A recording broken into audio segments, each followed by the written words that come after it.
मत व्यक्त करा. माननीय जयंतरावांनी आपल्याला सविस्तर पद्धतीने काही गोष्टी सांगितलेल्या आहेत. काल आम्ही केंद्रीय निवडणूक आयोगाचे सीओ त्यांना आम्ही भेटलो. आज राज्य निवडणूक आयोगाला भेटलो. विधानसभेच्या वेळेस ज्या मतदार याद्या होत्या त्याच्यामध्ये प्रचंड दोष होते. आम्ही त्याच कालखंडामध्ये योग्य वेळी योग्य व्यक्तीनं योग्य ठिकाणी हे सांगितलं होतं की याच्यामध्ये दोष आहेत. त्याचं काहीही उत्तर आम्हाला आलेलं नाही. निवडणूक झाली त्या दोषासहित झाली.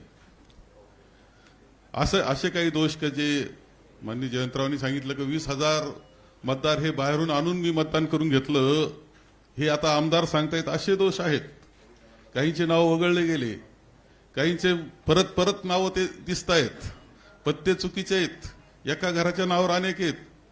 समजा माझं एखादं कॉलेज आहे किंवा माझे कॉलेजचं हॉस्टेल आहे, त्या कॉलेजचे बाहेरून राज्यातून आलेले देशातून आलेले मुलं सुद्धा माझे मतदार, असं होणार असेल. निवडणूक आयोग ते मान्य करून घेणार असेल आणि ते बी शेवटच्या क्षणापर्यंत, आणि ही तक्रार करून त्याची दखल नाही अशी अवस्था. या असे अनेक घोटाळे घेऊन ही मतदार यादी विधानसभेची होती. आता ती खरं जे विधानसभेची निवडणूक झाल्यानंतर 1 जुलैला तुम्ही आता या राज्य आयोगाला दिलेली, त्या अगोदर कोणतंही पुनर्विलोकन जे असतं ते 6-7 महिन्यामध्ये करण्यात आलेलं नाही. कोणत्या दुरुस्त्या करण्यात आलेल्या नाही. पुन्हा नवीन नावं नोंदण्याकरताची मोहीम करण्यात आली नाही. आणि त्यामुळे सगळ्या दोषासहित 1 जुलैला ती मतदार यादी ही राज्य आयोगाला दिलेली आहे. आणि म्हणून आमचं असं इच्छा होती की हे चुकीचं, हे दुरुस्त तुम्ही केलं पाहिजे होतं, केलेलं नाही. ती जबाबदारी केंद्रीय आयोगाची होती, निवडणूक आयोगाची. त्यांनी काहीच केलेलं नाही. आता राज्य निवडणूक आयोग म्हणतो आमची जबाबदारी नाही. आता ह्या घोळामध्ये तशी त्या दोषी असलेली पूर्णपणे यादी ही मतदानाला जाणार आहे, या निवडणुकीला सामोरं जाणार आहे. ही काही निकोप निवडणूक आहे असं मानण्याचं कारण नाही. यामुळं हे खरं आहे की माननीय राहुलजी गांधी यांनी हे विषय देश पातळीला घेतलेले आहेत. त्याच्यात महाराष्ट्राचा उल्लेख त्यांनी केलेला आहे. आणि त्या मांडत असताना जो मुद्दा माननीय जयंतरावांनी मांडला की हे कुणीतरी दुसरे ज्यांच्याकडे पासवर्ड दुसरीकडे दिलेले आहेत ते हे सगळे हँडल करतायत ऑनलाईन पद्धतीनं, असं सुद्धा दिसतंय. हे पुराव्यासह माननीय राहुलजींनी दाखवलेलं होतं. ही वस्तुस्थिती, याच्यावर निवडणूक आयोग उत्तर सुद्धा द्यायला तयार नाही अशी अवस्था आहे. आणि म्हणून आम्ही या बाबतीत केंद्रीय निवडणूक आयोग आणि राज्याचा निवडणूक आयोग या दोघांनाही भेटलो, एकत्रित बैठक केली. परंतु आमचं काही समाधान त्यामध्ये झालेलं नाही. त्यांनी स्पष्टपणे काही उत्तर आम्हाला दिलेलं नाही. ही वस्तुस्थिती आहे. आणि हे सगळं घेऊन आम्ही निवडणुकीला, स्थानिक स्वराज्य संस्थेच्या निवडणुकीला सामोरं जाणं हे अत्यंत चुकीचं आहे. आणि हे माझ्या मते जनतेला सुद्धा मान्य नाही झालं पाहिजे. निकोप निवडणूक हा आपला पाया आहे लोकशाहीचा, तोच उद्ध्वस्त करण्यास निघालेला आहे. याच्यामध्ये पूर्णपणे राजकीय हस्तक्षेप असले पाहिजे असं आम्हाला वाटतंय. आणि म्हणून आम्ही ही भेट आम्ही घेतलेली आहे.